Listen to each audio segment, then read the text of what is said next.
കഴിഞ്ഞ 5 ദിവസമായിട്ട് ഈ കലോത്സവ നഗരികളിലൊക്കെ നടക്കുന്ന വാർത്തകൾ കൃത്യസമയം ഒപ്പിയെടുത്ത് പ്രേക്ഷകരെ അറിയിക്കുന്ന വലിയൊരു ടീമുണ്ട്. ആ ടീമിലേക്ക് പോവുകയാണ്. ആ ടീമിനെ പരിചയപ്പെടുത്തേണ്ട കാര്യമൊന്നുമില്ല. കഴിഞ്ഞ 5 ദിവസമായിട്ട് അവർ സ്ക്രീനിൽ നിറഞ്ഞു നിൽക്കുകയാണ്. പ്രത്യേകിച്ച് ഈ ക്യാമറയ്ക്ക് മുൻപിലുള്ള അവതാരകരെയും റിപ്പോർട്ടേഴ്സിനെയൊക്കെ പ്രേക്ഷകർ കാണാറുണ്ട്. പക്ഷേ ഡ്രൈവേഴ്സ് ആയിക്കോട്ടെ, ഈ ക്യാമറമാൻ ആയിക്കോട്ടെ, പ്രൊഡ്യൂസേഴ്സ് ആയിക്കോട്ടെ, സൗണ്ട് എഞ്ചിനീയേഴ്സ് ആയിക്കോട്ടെ, ഒരുപാട് അവരുടെ കൃത്യസമയത്ത് ഏകോപനം പ്രവർത്തനം കൊണ്ടൊക്കെയാണ് ഒരുപക്ഷെ ഈ ലൈവ് കഷ്ടപ്പെടുന്ന ഞങ്ങളുടെ സഹപ്രവർത്തകരെ, കഴിവുറ്റ സഹപ്രവർത്തകരെ കൂടി പ്രേക്ഷകർക്ക് മുന്നിൽ പരിചയപ്പെടുത്താൻ പോകുന്നു കൃഷ്ണൻ ചേട്ടന്റെ നേതൃത്വത്തിൽ. Yes please, over to Krishnaraj.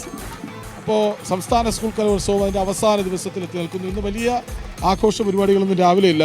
എല്ലാ വേദികളിലും മത്സരമില്ല. 4-5 വേദികളിൽ മാത്രമാണ് മത്സരമുള്ളത്. അപ്പോൾ അനിലേട്ടനും അശ്വതി കെവിയും തത്സമയം രാവിലെ മുതൽ പുത്തൻപുലരി പ്രേക്ഷകരിലേക്ക് എത്തിക്കുകയാണ്. ഇപ്പോൾ അവർ നമ്മൾക്കൊപ്പം ഉടൻ ചേരും. അതിനു മുൻപ് നമുക്കൊപ്പം നമ്മുടെ പ്രിയപ്പെട്ട ഫുൾ ടീമുണ്ട്. ഈ 5 ദിവസവും സജീവമായി തൃശ്ശൂരിൻ്റെ മൈതാനങ്ങളിൽ ഓടി നടന്ന് വാർത്താ പ്രേക്ഷകരിലേക്ക് എത്തിച്ച തത്സമയം എത്തിച്ച കുട്ടികളുടെ മികവ് അതേപടി പ്രേക്ഷകരിലേക്ക് വീണ്ടും എത്തിക്കാൻ ശ്രമിച്ച സംഘം നമുക്കൊപ്പം ഉണ്ട്. അവരെക്കുറിച്ച് പറയാതെ പോയാൽ പറ്റില്ലല്ലോ. അപ്പോൾ ആദ്യം സാനു കെ സജീവിൽ തന്നെ തുടങ്ങാൻ തോന്നുന്നു. വിവരങ്ങളുമായി സാനു കെ സജീവ് ഒപ്പം ചേരുമെന്ന് നമ്മൾ പതിവായി സ്റ്റുഡിയോയിലിരുന്ന് പറയാറുണ്ട്. ഇവിടെ സ്ഥലത്തെ പ്രധാന പയ്യനാണ്. പിന്നെ കൂളിംഗ് ഗ്ലാസ് ഇതുവരെ മാറ്റിയിട്ടില്ല, ഉറങ്ങുമ്പോഴും അതുണ്ടായിരുന്നു. ഏതായാലും സാനു, ഞങ്ങളിവിടെ അതിഥികളാണ്. സാനുവാണ് ഞങ്ങളെ ക്ഷണിച്ചത്. ഈ കലോത്സവത്തിൽ ഞങ്ങളെയൊക്കെ ട്രീറ്റ് ചെയ്ത് കൃത്യമായിരുന്നു തോന്നുന്നുണ്ടോ? കലോത്സവം തന്നെ നിങ്ങൾക്ക് തന്ന ഏറ്റവും വലിയൊരു ട്രീറ്റ് അല്ലേ? അപ്പോൾ എന്തായാലും ഗംഭീരമായിരുന്നു കലോത്സവം. അല്ലേ, എല്ലാവർക്കും അങ്ങനെയല്ലേ തോന്നിയിരിക്കുന്നത്? കലോത്സവം എങ്ങനെ ഉണ്ടായിരുന്നു? പൂരം എങ്ങനെയായിരുന്നു? അതേപോലെ തന്നെയായിരുന്നു കലോത്സവവും, ആ കലാപൂരവും. ഈ പൂരം 5 ദിവസം നീണ്ടിരിക്കുകയാണ്. ഒറ്റ ദിവസം ആള് കൂടുന്ന പൂരമായി മാറുന്നില്ല, 5 ദിവസവും ആള് കൂടി ഒരു വലിയ പൂരമായി മാറി. പറയൂ. തീർച്ചയായിട്ടും ഈ 78 മണിക്കൂറാണ് തൃശ്ശൂർ പൂരം ഇവിടെ നടക്കുന്നത്. അവിടെ നാടിൻ്റെ നാനാഭാഗങ്ങളിൽ നിന്നും ആളുകൾ പൂരം കാണാൻ എത്തുന്നത് എങ്ങനെയാണോ അതേപോലെ തന്നെ സംസ്ഥാനത്തിൻ്റെ എല്ലാ ഭാഗങ്ങളിൽ നിന്നും ഒരേ ആവേശത്തോടു കൂടി ആളുകൾ ഈ കലാപൂരത്തിലേക്ക് എത്തി എന്നുള്ളതാണ്. ഇലഞ്ഞിത്തറ മേളം കൊട്ടിക്കേറുന്നത് പോലെയാണ് ഈ കലാപൂരവും ഇവിടെ പൂത്തുലഞ്ഞതെന്ന് തന്നെയല്ല തോന്നുന്നത്. നമ്മൾ ഇലഞ്ഞിക്കലമേളവും ഗംഭീരമായി. തീർച്ചയായിട്ടും അതായത് 25 വേദികളിലായിട്ട് ഏകദേശം ഒരു 15,000-ഓളം കുട്ടികളാണ് ഈ കലാപ്രകടനത്തിന്, ഈ കലാമാമാങ്കത്തിന് മാറ്റുരയ്ക്കാൻ വേണ്ടി എത്തിയത്. ആ കുട്ടികൾക്കൊപ്പം 10,000-കണക്കിന് ആളുകൾ അവരുടെ നാടുകളിൽ നിന്നും സ്കൂളുകളിൽ നിന്നും അത് കാണുന്നതിന് വേണ്ടി ഇവിടേക്ക് എത്തി. ഒപ്പം തന്നെ തൃശ്ശൂരും 2 കൈ നീട്ടി അവരെ സ്വീകരിക്കുന്ന ഒരു കാഴ്ചയാണ് നമുക്ക് കാണാൻ സാധിക്കുന്നത്. അതേപോലെ തന്നെ ഏറ്റവും അവസാന ലാപ്പിലെത്തുമ്പോഴേക്കും നമുക്ക് തോന്നുന്ന ഞാൻ കുട്ടനാട്ടുകാരനാണ്, ആലപ്പുഴക്കാരനാണെന്നപ്പോൾ വള്ളംകളിയുടെ രീതിയിലാണ്, അതായത് ചെറമുറി പിന്നിടുമ്പോൾ ഉണ്ടാകുന്ന ആ ഒരു ആവേശമാണ് ഏറ്റവും അവസാന ലാപ്പിലെത്തുമ്പോൾ ഈ സ്കോർ ബോർഡ് നോക്കുമ്പോഴത്തേക്കും നമുക്ക് കാണാൻ സാധിക്കുന്നത്. ഈ നമ്പറുകൾ അങ്ങോട്ടും ഇങ്ങോട്ടും മാറുന്നു. ചെറിയ വ്യത്യാസത്തിലാണ് കണ്ണൂരും ഒപ്പം തന്നെ കോഴിക്കോടും തൃശ്ശൂരും ഒക്കെ ഇങ്ങനെ മാറി പാലക്കാടും ഒക്കെ വരുന്നത്. ഫലം പ്രവചനാതീതമാകുന്ന ഒരു കാഴ്ചയുമുണ്ട്. അതും നമുക്കൊരു ആവേശമല്ലേ അങ്ങനെ കാണുമ്പോൾ. എന്തായാലും ഈ സാനു അടുത്തൊരു അവതാർ സിനിമ കണ്ടിരുന്നോ? ഞാൻ കണ്ടില്ല എന്നുള്ളതാണ്. അത് പച്ചക്കള്ളമാണ്. കൂളിംഗ് ഗ്ലാസ് കണ്ടാൽ 3D ഗ്ലാസ് എടുത്ത് വെച്ചിട്ട്. ശരി, വിനോദ് ഒരു കലാകാരനാണ്. വിനോദിന് ഇരട്ടി സന്തോഷമാണ് നമ്മുടെ ഇലഞ്ഞി കലമേളത്തിനൊപ്പം ചേരാനായി എന്ന് മാത്രമല്ല, മകൾ 3 ഇനങ്ങളിൽ A ഗ്രേഡ് കരസ്ഥമാക്കി. കഥാപ്രസംഗം 3 ഇനങ്ങളിൽ പങ്കെടുത്തു, 2 ഇനങ്ങളിൽ A ഗ്രേഡ്. 2 വഞ്ചിപ്പാട്ടിനും കഥാപ്രസംഗത്തിനും മകൾ A ഗ്രേഡ് കരസ്ഥമാക്കി. അക്ഷരശ്ലോകത്തിന് B ഗ്രേഡ്. അതെന്താന്ന് വെച്ചാൽ ഈ വഞ്ചിപ്പാട്ട് തുറന്നു പാടണം. സ്വാഭാവികമായിട്ടും അതൊരു പക്ഷേ അടുത്ത മത്സരത്തെ ബാധിച്ചെന്ന് വരാം. ശരി വിനോദ്, ഈ കലോത്സവം, വള്ളംകളി, ഇത്തരം കാര്യങ്ങളൊക്കെ വലിയ താല്പര്യമുള്ള ഒരാളാണ്. എങ്ങനെയാണ് ഈ ഉത്സവത്തെ വിനോദ് നെഞ്ചോട് ചേർത്ത് പിടിക്കുന്നത്? തീർച്ചയായും ഈ കലോത്സവം എന്നൊക്കെ പറയുമ്പോൾ പുതിയ തലമുറയാണ്. നമ്മൾ അപ്ഡേറ്റ് ആകാൻ ഏറ്റവും നല്ലത് കലോത്സവത്തിൽ വന്നാൽ മതി. സ്പൂക്കി. അതെ, ഏറ്റവും പുതിയ ആളുകളുടെ ട്രെൻഡ്, കുട്ടികളുടെ താല്പര്യം, ഇതൊക്കെ അറിയണമെങ്കിൽ ഏറ്റവും ജൂനിയറായ ആളുകളുമായി സംവദിക്കണം, അവരോട് സംസാരിക്കണം, അവരുടെ കലാപ്രകടനങ്ങൾ കാണണം. നമ്മൾ ഇപ്പോൾ നേരത്തെ കണ്ട കഥാപ്രസംഗം, അല്ലെങ്കിൽ പാഠകം, അല്ലെങ്കിൽ സമൂഹ നൃത്തം, ഗ്രൂപ്പ് ഡാൻസ്, ഏതിനോ ആയിക്കോട്ടെ, അത് നമ്മൾ വേദിയിൽ പോയി കാണുമ്പോൾ ഏറ്റവും പുതിയ അപ്ഡേറ്റഡ് ആയിട്ടുള്ള ഇന്ന് നമുക്ക് അവിടെ കാണാൻ പറ്റും. പഴയ രീതിയിലുള്ള ഓട്ടം തുള്ളലല്ല, ഏറ്റവും പുതിയ കഥ അവതരിപ്പിക്കും. ഇപ്പോൾ കൃഷ്ണരാജ് കഴിഞ്ഞ ദിവസം പറഞ്ഞല്ലോ, ഈ രാഹുൽ മാങ്കൂട്ടത്തിൻ്റെ വിഷയം പോലും മോണാക്റ്റിൽ വന്നു. മാത്രമല്ല വനിതാ പോലീസിന്റെ വേഷത്തിൽ നാടോടിനൃത്തം കളിക്കുക. അതാണ് മുമ്പുണ്ടായിരുന്ന പതിവ് ഇപ്പൊ ഏകദേശം എല്ലാം ഒരു ഗാനമായിരിക്കും. മുമ്പൊക്കെ കലോത്സവങ്ങളിൽ ഏകദേശം വേഷവും ഒക്കെ ഒരുപോലെ ആയിരിക്കും, അതായിരുന്നു. പക്ഷെ ഇപ്പൊ നാടോടി നൃത്ത വേദികൾ മാറുകയാണ്. സമകാലിക വിഷയങ്ങൾ, ആനുകാലിക വിഷയങ്ങളൊക്കെ നാടോടി നൃത്ത വേദിയിലെത്തുന്നു. നാടകവേദികളിൽ പണ്ടേ അതുണ്ട്, മോണോ ആക്ട് വേദികളിൽ അതുണ്ട്, ഇപ്പോൾ സംഘനൃത്ത വേദികളിൽ അതുണ്ട്. പഹൽഗാം, ഓപ്പറേഷൻ സിന്ദൂർ വിഷയം സജീവമായി ഇവിടെ. അതാണ് പറഞ്ഞത്, ഏറ്റവും പുതിയ വിഷയങ്ങൾ കലാരൂപത്തിൽ വരുന്നു. അത് ഏത് തരത്തിൽ അവതരിപ്പിക്കുന്നു എന്നുള്ളതാണ്. നേരത്തെ പറഞ്ഞ ഇന്നലെ അവതരിപ്പിച്ച ഈ ഓപ്പറേഷൻ സിന്ധു എത്ര മനോഹരമായിട്ടാണ് അതിൻ്റെ വരികൾ ചിട്ടപ്പെടുത്തിയിട്ടുള്ളത് അല്ലേ. അത് വളരെ കൃത്യമായി അത് ജനങ്ങളിലേക്ക് പാസ് ചെയ്യുകയാണ്, കലാപ്രകടനത്തിലൂടെ പാസ് ചെയ്യുകയാണ്. ഇവിടെ ഇപ്പോൾ നമ്മൾ മാധ്യമപ്രവർത്തകരായതുകൊണ്ട് ഇപ്പോഴും എല്ലാ വേദിയിലും പോകാൻ പറ്റുന്നില്ല. പക്ഷേ ഇവിടെ വരുന്ന സാധാരണക്കാരും പറയുന്നുണ്ട് 25 വേദിയിൽ എങ്ങനെ പോയി പറ്റും എന്നുള്ളതാണ്. അപ്പോൾ 5 ദിവസം കൊണ്ട് 25 വേദിയിൽ പോയി എല്ലാ പരിപാടികളും കാണുക എന്നുള്ളതാണ്. കേരളത്തിൻ്റെ ഒരു പരിച്ഛേദം ഇവിടെ ഉണ്ട്. അതിന്റെ സാംസ്കാരിക തനിമയുടെ കലാബോധത്തിന്റെ ഒക്കെ ഒരു പരിച്ഛേദം ഇവിടെ ഉണ്ട്. ഇത് തൃശ്ശൂരാണ് സാംസ്കാരിക തലസ്ഥാനം. നമുക്കിനി ഒരു മിമിക്രി ആർട്ടിസ്റ്റ്, സ്വയം ചിരിക്കാതെ മറ്റുള്ളവരെ ചിരിപ്പിക്കുന്ന കഥകളിയുണ്ട്.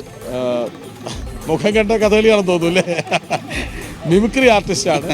നാടകം അതിക്രമിച്ചു പോയി, മിമിക്രി അങ്ങനെ അറിയൊന്നുമില്ല. ഈ ശിവദാസന്റെ ഒരു പ്രത്യേകത എന്ന് പറഞ്ഞാൽ, ശിവദാസൻ നാടകം എന്ന് വെച്ചാൽ വരിക്കും. ഇപ്പം അങ്ങനെ ഒരു ട്രോള് തന്നെ ഉണ്ട് ശിവദാസന്. ഏതൊരു വലിയ അപകടം മലപ്പുറത്ത് നടക്കുന്നു, അപ്പോൾ എല്ലാവരും വലിയ സജീവമായിട്ട് വാർത്ത. അപ്പോൾ ശിവദാസൻ എവിടെയെന്ന് ചോദിച്ചു, ശിവദാസൻ നാടകക്കളരിയിലാണ് എന്ന് പറഞ്ഞൊരു ട്രോള് തന്നെയുണ്ട്. അപ്പോൾ നാടകത്തോട് നടന്ന സംഭവമല്ല, പക്ഷേ നാടകത്തോടുള്ള ആ ഒരു അഭിനിവേശം അത് കൊണ്ടു കിടക്കുന്ന ആളാണ്. ചില സ്പെഷ്യൽ വിദ്യകൾ കയ്യിലുണ്ട്. ഇപ്പോൾ തൊണ്ട വഹി എന്നൊക്കെ പറയുന്നുണ്ട്. ഒന്നുമില്ല, ഈ 5 ദിവസവും ഏറ്റവും കുറച്ച് പണിയെടുത്താരെന്ന് വെച്ചാൽ അത് ശിവദാസനായിരിക്കും. എന്നാലും കുഴപ്പമില്ല ശിവദാസ. അപ്പോൾ ശിവദാസ ആദ്യം കാര്യങ്ങൾ പറയണം, അതിനുശേഷം 1-2 ഇനങ്ങളുണ്ട്. ആമിൻ്റെ താത്ത, പിന്നെ വേറെ കാക്കയെ വിളിച്ചു വരുത്തും. കാക്കയാണ് മെയിൻ. കാക്കയെ വിളിച്ചു വരുത്തുന്ന മിടുക്കനാണ്. ഞങ്ങൾ ഡെസ്കിൽ പുള്ളി ഉണ്ടായിരുന്ന സമയത്ത് പതിവായി ഞങ്ങൾ ആഹാരമൊക്കെ കഴിക്കാൻ പോകുമ്പോൾ കാക്കയെ വിളിച്ചു വരുത്തും. അതിന് അധിക സമയമൊന്നും വേണ്ട. അപ്പോൾ ശിവദാസൻ അതിനും ട്രൈ ചെയ്യും.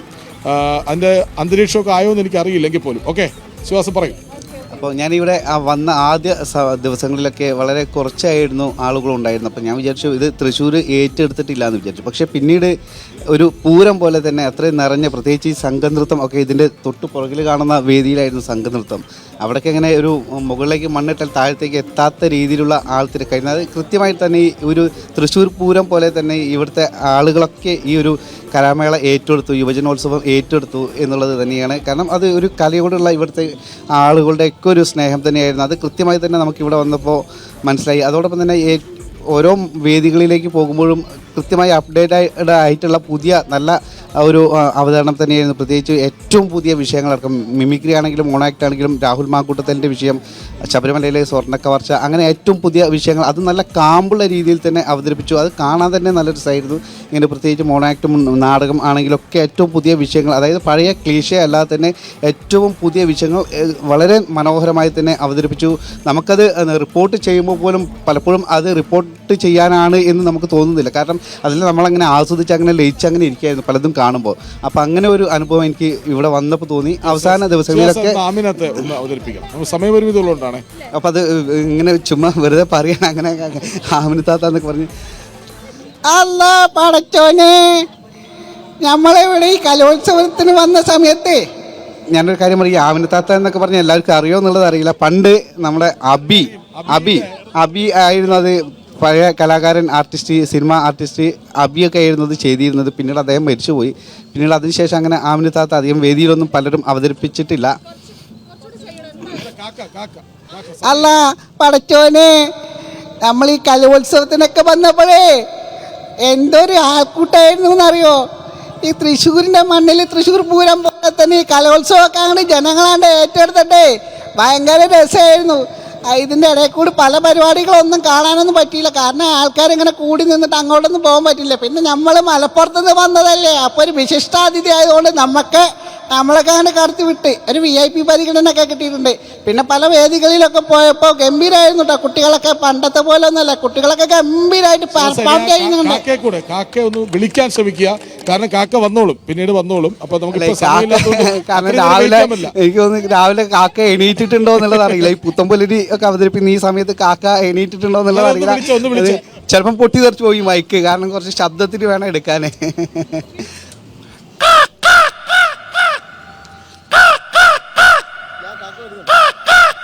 കാക്കനെ വിളിച്ചിട്ട് പ്രാവാണ് വരുന്നത്. ശരി ശരി ശരി.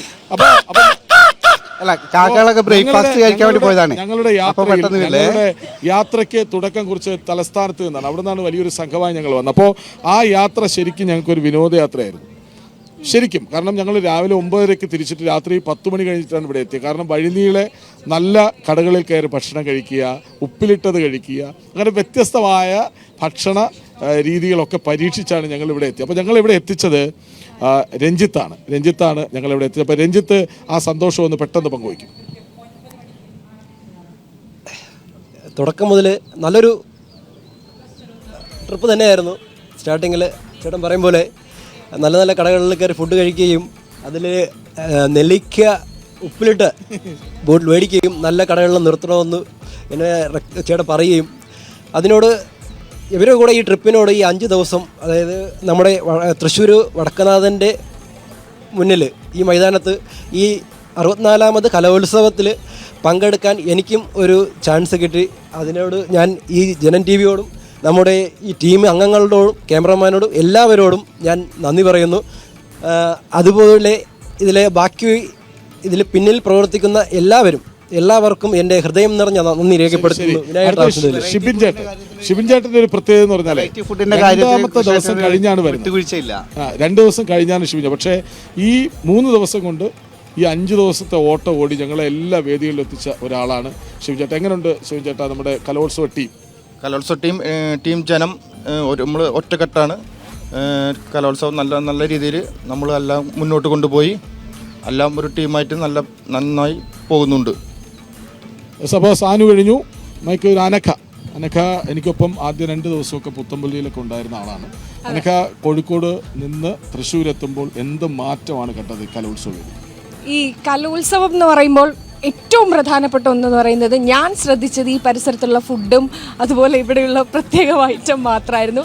എന്തായാലും ഒരു അടിപൊളിയാണ്. ഇന്ന് ഏറ്റവും അവസാന ദിവസമാണ്. ഇന്ന് യഥാർത്ഥത്തിൽ ഒരു പൂരം, തൃശ്ശൂർ പൂരമായിരിക്കും ഇവിടെ ഉണ്ടാവുക. ഇത്രയൊക്കെ എനിക്ക് പറയാനുള്ളൂ. ഇനിയും ഒരുപാട് പേര് നമുക്ക് സംസാരിക്കാനുണ്ട്, പാട്ട് കേൾക്കാനുണ്ട്, അല്ലേ? ശരി. അപ്പോൾ നോക്കൂ, ഈ നടപ്പിൽ ഇരിപ്പിൽ പത്രം വായിക്കുമ്പോഴും ഡാൻസിൻ്റെ വിവിധ ഭാഗങ്ങൾ പൊട്ടി വിരിയുന്ന ഒരു കുട്ടിയാണ് ഗോപികയുടെ ആദ്യ കലോത്സവ അനുഭവമാണ്. ഓടി നടന്ന് സ്റ്റോറിയൊക്കെ ചെയ്തു.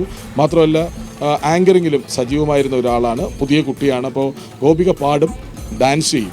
അപ്പോൾ ഒന്ന് നമുക്ക് ഗോപികയോട് ചോദിക്കാം. മോളെ, 2 വർഷമായി ജനത്തിൽ വന്നെങ്കിലും ആദ്യമായിട്ടാണ് കലോത്സവം റിപ്പോർട്ടിങ്ങിന് വരുന്നത്.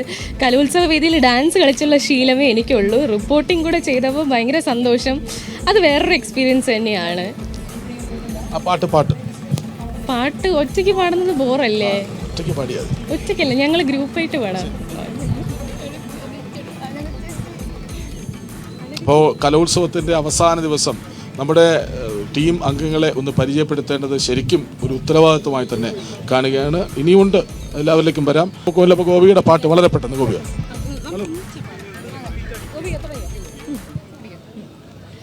ഒന്നാം രാഗം പാടി ഒന്നിനെ മാത്രം തേടി വന്നുവല്ലോ ഇന്നലെ നീ വടക്കും നാഥന്റെ മുൻപിൽ പാടുവതും രാഗമി തേടുവതും രാഗമ ദേവനുമനുരാഗിയാം അമ്പലപ്രാവേ. ശരി, സമയമുണ്ട്. അപ്പോൾ അഞ്ജനയുടെ പെട്ടെന്ന് അഞ്ജന നല്ല കുറച്ച് സ്റ്റോറീസ് ഒക്കെ ചെയ്തതാണ്. അപ്പം അഞ്ജന വളരെ പെട്ടെന്ന് പറയൂ. ഒത്തിരി സന്തോഷം, അതാണ് ആദ്യമായിട്ട് പറയാനുള്ളത്. ഞാൻ ഭയങ്കര എക്സൈറ്റഡ് ആയിരുന്നു. എനിക്ക് തോന്നുന്നു 5 ദിവസം പെട്ടെന്ന് കഴിഞ്ഞു പോയല്ലോ എന്നൊരു വിഷമമുണ്ട്. ഇനിയും ഇങ്ങനൊരു അവസരം കിട്ടിയാൽ വരണമെന്നുണ്ട്. ആളുകളുടെ ഇടയിലേക്ക് ചെല്ലുമ്പോഴാണ് എനിക്ക് കൂടുതൽ സന്തോഷം കിട്ടുക. വളരെയധികം ഹാപ്പിയാണ്, എക്സൈറ്റഡ് ആണ്. എനർജി ബൂസ്റ്റ് ഇങ്ങനെ കൂടി നിൽക്കുന്ന ഒരു സമയമാണ്. പറഞ്ഞ് അധികം നീട്ടുന്നില്ല, സമയക്കുറവുണ്ട്. ശരി, രമേശ് ഭായ് മലപ്പുറം സാരഥിയാണ്. വളരെ ആക്റ്റീവായിട്ട് നമ്മുടെ ഒപ്പം ഉണ്ടായിരുന്നു. മാത്രമല്ല ശിവദാസൻ്റെ അടുത്ത ആളുമാണ്. പറയും. എന്തായാലും ഈ കലോത്സവത്തിൽ ജനൻ ടി വിയുടെ കൂടാൻ പറ്റിയതിൽ വളരെ സന്തോഷം. ആദ്യമായിട്ടാണ് ഇങ്ങനെ കലോത്സവം 5 ദിവസമൊക്കെ അടുപ്പിച്ച് കാണാൻ കഴിയുന്നത്. മത്സരങ്ങളും തൃശ്ശൂരിലും അടിപൊളിയായിരുന്നു. താങ്ക്സ്. ശരി, അപ്പോൾ അമലൂടി പറഞ്ഞു. അമലാണ് നമ്മുടെ ഏറ്റവും പ്രധാനപ്പെട്ട പ്രൊഡ്യൂസറായി തുടക്കം മുതലുണ്ടായിരുന്ന. അമലിൻ്റെ കലോത്സവ അനുഭവങ്ങളൂടി വളരെ പെട്ടെന്ന് അമൽ പറയണം. ഭയങ്കര സന്തോഷമുണ്ട്. കാരണം ജീവിതത്തിൽ ആദ്യമായിട്ടാണ് ഇങ്ങനൊരു കലോത്സവം റിപ്പോർട്ടിങ്ങിന് വരുന്നത്. എന്ന് പറയുമ്പോൾ ഡെസ്കിലെ ഒരു രീതിയിൽ നിന്ന് മാറിയിട്ട് ഇങ്ങനൊരു കലോത്സവം റിപ്പോർട്ട് ചെയ്യാൻ വരാൻ പറ്റി. കുറേയൊക്കെ പുതിയ പാഠങ്ങൾ പഠിക്കാൻ പറ്റി. ഇതുപോലൊരു എല്ലാം കൂടി ഭയങ്കര സന്തോഷമാണ്. ശരി, അപ്പോൾ ഇനി 3 പേരെ കൂടി 3-4 പേരെ കൂടി പരിചയപ്പെടുത്താറുണ്ട്. നമ്മുടെ രജിത്ത് മണിമംഗലമുണ്ട്, വിഷ്ണു ഉണ്ട്, സന്തോഷ് മലപ്പുറം ക്യാമറാമാനുണ്ട്. എല്ലാവരും ഒന്ന് വരണം. അതുപോലെ തന്നെ അരുൺ അനന്തപുരിയെ നേരത്തെ സ്വിച്ച് ചെയ്ത് മാറിപ്പോയി, നിർഭാഗ്യമാണ്. അപ്പോൾ എല്ലാവരും ഒന്ന്, അരുൺ, രജിത്ത്, വിഷ്ണു, എല്ലാവരും വാ. അപ്പോൾ അവർ വരും. അപ്പോൾ നമ്മളിത് ഹാൻഡ് ഓവർ ചെയ്യുകയാണ് ഇതിൻ്റെ അവതാരകരായ അൽദമ്പ്യാർക്കും പിന്നെ അശ്വതിക്കും. അപ്പോൾ അവർ ഈ 4 പേരെ ഒന്ന് പരിചയപ്പെടുത്തട്ടെ. യെസ്. ഈ അരുൺ അനന്തപുരിയെ സ്വിച്ച് ചെയ്താൽ മാറിപ്പോയി, അത് സ്ഥിരം സംഭവമാണ്. സ്വിച്ച് ചെയ്യുമ്പോൾ മാറുന്നത് അതിൽ പുതുമയൊന്നുമില്ല അല്ലേ? അതുകൊണ്ട് അരുണിനൊരു പുതുമയായിട്ടൊന്നും തോന്നില്ല. യെസ്. അപ്പോൾ അരുൺ അനന്തപുരി, എന്താണ് താങ്കളുടെ കലോത്സവ വിശേഷങ്ങൾ? എന്ത് പറയാൻ ചേട്ടാ, കുറെ കാലം കൊണ്ട് തുടങ്ങിയതല്ലേ ചേട്ടാ. പ്രത്യേകം പറയാനില്ല, എല്ലാം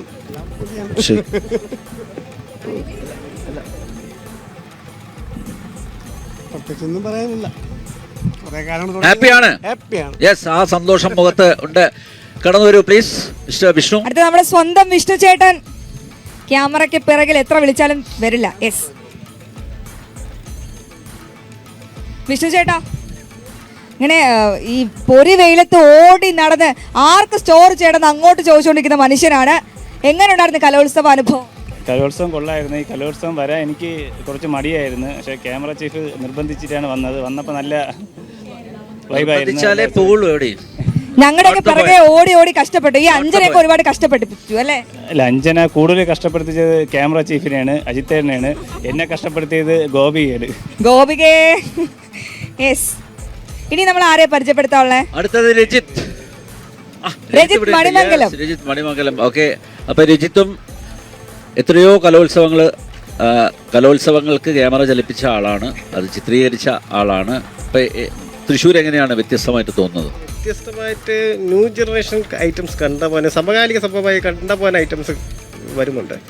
പിന്നെ ലേഡീസ് ആധിപത്യം കൂടുതലാണ്, കുട്ടികളുടെ ആധിപത്യം കൂടുതലാണ്. പിന്നെ 10 കൊല്ലമായി ജനത്തിൽ തന്നെ വർക്ക് ചെയ്യുന്നു. അതുകൊണ്ട് പല കലോത്സവം കവർ ചെയ്തതിൽ വ്യത്യസ്തമായി തോന്നുന്നത് ഇത് തന്നെയാണ്.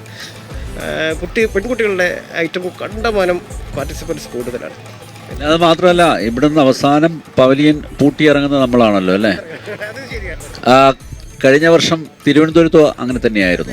ഏറ്റവും അവസാനം പരിപാടി നിർത്തുന്നത് പോലും നമ്മളാണ്. ഇന്നലെ തന്നെ മെയിൻ സ്റ്റേജിൽ നിന്ന് മീഡിയ സെൻറ്ററിലോട്ട് പോയി പരിപാടി ചെയ്തോളൂ എന്ന് പറഞ്ഞാൽ അനൗൺസ്മെൻറ്റ്, പക്ഷേ ചെയ്യാൻ വേണ്ടി അവർ വരുമ്പോൾ നമ്മൾ മാത്രമേ ഉള്ളൂ താനും. അങ്ങനെ കണ്ടമാനം ആൾ വരെ നമ്മളെ സ്റ്റുഡിയോ മാത്രം ആശ്രയിച്ച് വന്നത് കണ്ടമാനം പേരുണ്ടായിരുന്നു. നീ മലപ്പുറത്ത് നിന്നുള്ള ക്യാമറമാനുണ്ട് സന്തോഷേട്ടൻ, നമ്മളെ സ്വന്തം സന്തോഷേട്ടൻ. എങ്ങനെ ഉണ്ടായിരുന്നു ഏട്ടാ? ഞാൻ ആദ്യമായിട്ടാണ് ഈ കലോത്സവത്തിൽ പങ്കെടുക്കുന്നത്. എന്ത് പറയണ്ടെന്നുള്ളൊരു എന്തായാലും ഞങ്ങൾ പറയാം, ഗംഭീരമായിരുന്നു, ഓടി നടക്കുവായിരുന്നു.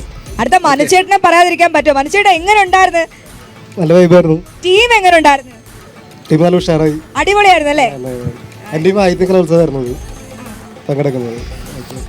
ഇനി എന്തെങ്കിലും കലാരൂപം അവതരിപ്പിക്കാൻ തോന്നിയോ?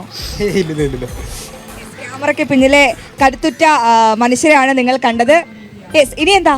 അല്ല, എന്തായാലും കളർഫുൾ ആക്കി ജനം, ടീം ജനം യുവജനോത്സവം, നമുക്കൊരു സംസ്ഥാന സ്കൂൾ കലോത്സവം കളർഫുൾ ആക്കി ആരാണ്?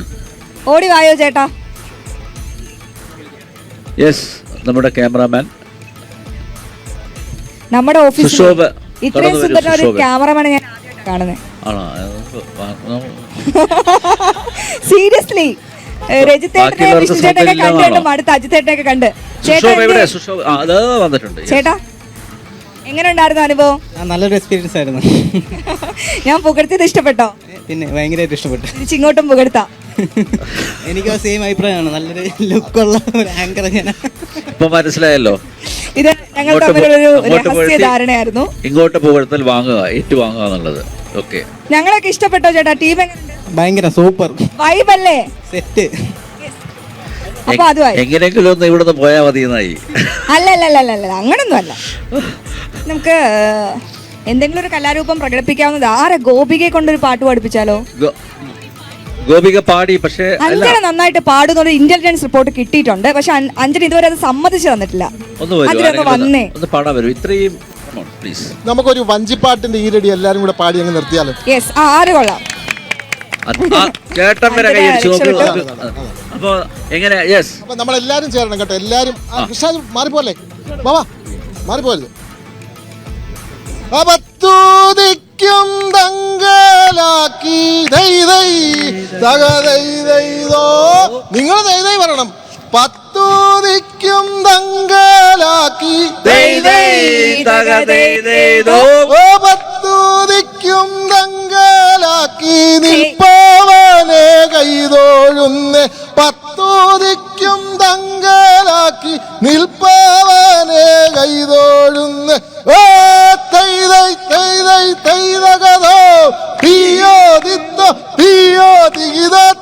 കൂടുള്ള വള്ളക്കാരെ കൊള്ളത്തില്ല. വിനോദേട്ടൻ എന്തൊരു എനർജി ഇവിടെ വന്നപ്പോ. ആറന്മുളക്ക് അടുത്താണ്, അപ്പൊ കുഴപ്പമില്ല. എന്തായാലും ആറന്മുളയുടെ ആ ഒരു വികാരം ഉണ്ട് എന്നുള്ളതാണ്. യെസ്, ഒരു നിമിഷം നമ്മുടെ മന്ത്രി ഒന്ന് വന്ന് പോകും. കുറെ അല്ല, നിങ്ങൾ ജനൻ ടി വി കാണില്ലല്ലോ, അതല്ലേ പ്രശ്നം. വല്ലപ്പോഴൊക്കെ ജനൻ ടി വി കൂടെ കാണണം. എന്താണ് ജനൻ ടി വി പറയുന്നത്? മാധ്യമ രംഗത്തെ ആദ്യത്തെ പുലിയാണ് ഞാൻ കാണും. പക്ഷെ പഴയ സ്നേഹവും ഇല്ല. അനിലേട്ടൻ പറഞ്ഞത് ഈ കുറ്റം പറയുന്ന ഒന്ന് കാണണമെന്നാണ്. എല്ലാം കാണും, എല്ലാം കാണുന്നേ. ഇല്ല, അത് അങ്ങനെ ആ ഒരു സ്പിരിറ്റിലേ എടുക്കുള്ളൂ. കാരണം നമ്മുടെയൊക്കെ വിമർശനം ക്രിയാത്മകമാണ് എന്ന് തിരിച്ചറിയുന്ന ഒരാളാണ്. എത്രയോ വർഷത്തെ സൂര്യ ടി വിയിൽ ആദ്യത്തെ ഇരിപ്പ് മുതൽ തുടർച്ചയായിട്ട് നഗരത്തിൽ തലസ്ഥാനത്ത് കാണുന്ന ആളുകളാണ്. എങ്ങനെയുണ്ട് കലോത്സവം? എങ്ങനെയുണ്ട്? ഗംഭീരമാണ്. എനിക്ക് തോന്നുന്നു പരാതികൾ പോലും ഒന്നും അങ്ങനെ ഗൗരവമായി വരാത്ത വിധം തൃശ്ശൂർ ഒരു മനസ്സായി, രാഷ്ട്രീയത്തിനും മതത്തിനും ജാതിക്കുമൊക്കെ അതീതമായി കലയാണ് പ്രധാനം എന്ന് കണ്ട് കുട്ടികളെ സ്നേഹിക്കാനും കുട്ടികളോടൊപ്പം നിൽക്കാനും വന്നു. ഇന്നലെ രാത്രി 12 മണി വരെ ഇവിടുത്തെ മത്സരം പോയി. സാധാരണ കൃത്യസമയത്ത് തീരുന്നതാണ്. ഇന്നലെ നാട്ടിലെ ആളുകൾക്ക് കൂടി കുറച്ചു നേരം കാണണം എന്നൊരാഗ്രഹവും ആവശ്യവും, അവതരിപ്പിക്കുന്ന കുട്ടികൾക്ക് കൂടി പബ്ലിക്കിൻ്റെ ഒരു വലിയ കൂട്ടത്തിന് മുമ്പിൽ അവതരിപ്പിക്കണം എന്നൊരു താല്പര്യം ഒക്കെ കൂടി വന്നപ്പോഴാണ് ഇത്തിരി ഒന്ന് വലിച്ചു നീട്ടിയത്. ബാക്കിയൊരു ഉത്തരവാദ കലോത്സവം എന്ന നിലയിൽ കൃത്യസമയത്ത് അവസാനിപ്പിക്കുന്നതടക്കം എല്ലാവരും ഒരു മനസ്സായി നിന്നു. ശുചീകരണ തൊഴിലാളി മുതൽ കർട്ടമ്പലി മുതൽ രാജാപാർട്ട് വരെ എല്ലാവരും ഒരുമിച്ചുണ്ട്. സാഹിത്യ അവിടെ ഒന്നൊരു കല്ലിളകി നിൽക്കുന്ന അതൊക്കെ ഒരു ചെറിയ പ്രശ്നമാണ്. തുടയ്ക്കാൻ നമ്മൾ കൂടി അങ്ങ് തുടച്ചാൽ തീരുമല്ലോ. എല്ലാവരും ഒരു മനസ്സായിട്ട് നിന്ന് ഒരുമിച്ച് നിന്ന് ഈ കലോത്സവത്തിൻ്റെ ആദ്യാവസാനം പോകാൻ കഴിഞ്ഞു. തൃശ്ശൂർക്കാരോട് വലിയ നന്ദിയുണ്ട്, പൊതുസമൂഹത്തിനോട് വലിയ നന്ദിയുണ്ട്. ഞങ്ങൾ തൃശ്ശൂർക്കാരുടെ ഭാഷയെ പറഞ്ഞാൽ, തലശ്ശേരിയിലല്ല, തൃശ്ശൂർക്കാരുടെ ഭാഷയെ പറഞ്ഞാൽ പൂരം അവസാനിക്കുന്നത് വടക്കുന്നാഥൻ്റെ മുമ്പിൽ പാറമേക്കാവ് തിരുവമ്പാടി ഭഗവതിമാർ ഉപചാരം ചൊല്ലി പിരിഞ്ഞാണ്. ഇന്ന് വൈകുന്നേരം 6 മണിക്ക് ഉപചാരം ചൊല്ലി പിരിയുമ്പോൾ കഴിഞ്ഞല്ലോ എന്ന പ്രയാസമേ തൃശ്ശൂരിനുണ്ടാവുള്ളൂ. നല്ല ധൈര്യം നമുക്ക് കിട്ടി. കാരണം AI കാലമാണെന്നൊക്കെ നമ്മൾ പറയുമല്ലോ. ഇപ്പോൾ ആലങ്കോടിൻ്റെ കവിതയുണ്ട്, ഒറ്റ നോക്കിനാൽ തീവന്ത കാനനം പച്ചതന്മഹ കേദാരമാക്കുവാൻ വന്നു നിൽക്കുന്നു കശ്യപൻ വീണ്ടും വിത്തെറിഞ്ഞാൽ മുളയ്ക്കാത്ത സൈബറിൽ. AI അല്ല, നല്ല സർഗാത്മക ഭാവന ഇങ്ങനെ നീട്ടിപ്പരത്തുന്ന മക്കളാണെന്നുള്ളത് ബോധ്യപ്പെട്ടത് പുതിയ കാലത്ത് ജീവിക്കാൻ നമ്മളെ പ്രേരിപ്പിക്കുന്ന ഒരു ഘടകമാണ്. എന്താണെങ്കിലും കപ്പ് കണ്ണൂർ കൊണ്ടുപോകും കേട്ടോ, തൃശ്ശൂരിൽ. ശരി ശരി, okay. Thank you so much. അതെ അനിലേട്ടാ, ഇനി നമുക്ക് പ്രധാനപ്പെട്ട ഒരാളെ കൂടി പരിചയപ്പെടണം. കാരണം ഇന്നലെ നമുക്ക് എല്ലാ നമ്മുടെ വിദ്യാർത്ഥികൾക്ക് വേണ്ട സമ്മാനങ്ങളെല്ലാം എടുത്തുകൊണ്ട് വന്ന നമ്മുടെ ടെക്കിന്റെ സ്വന്തം രഞ്ജിത്തേട്ടനാണ്. രഞ്ജിത്തേട്ടൻ എന്ത് പണിയും ചെയ്യുന്നതാണ് അല്ലേ? പറഞ്ഞോ, സ്വന്തമായിട്ട് പറഞ്ഞു. അതെ അതെ, എല്ലാ പണി ചെയ്യും. ഇലക്ട്രിക്കലാണ്, എല്ലാത്തിനും തയ്യാറാണ്. പ്രോത്സാഹനം നല്ലതാണ്. കലോത്സവം ആദ്യം ഫസ്റ്റ് ടൈമാണ്, എന്നാലും സൂപ്പറാണ്. ഓക്കെ, അപ്പോൾ ടീം വർക്കാണ് കണ്ടത് അല്ലേ? കഴിഞ്ഞ അസാധ്യ ടീം വർക്ക്, ഒറ്റക്കെട്ടോട് ഒരുമിച്ച് നിന്ന ടീം വർക്ക്. ഓക്കെ.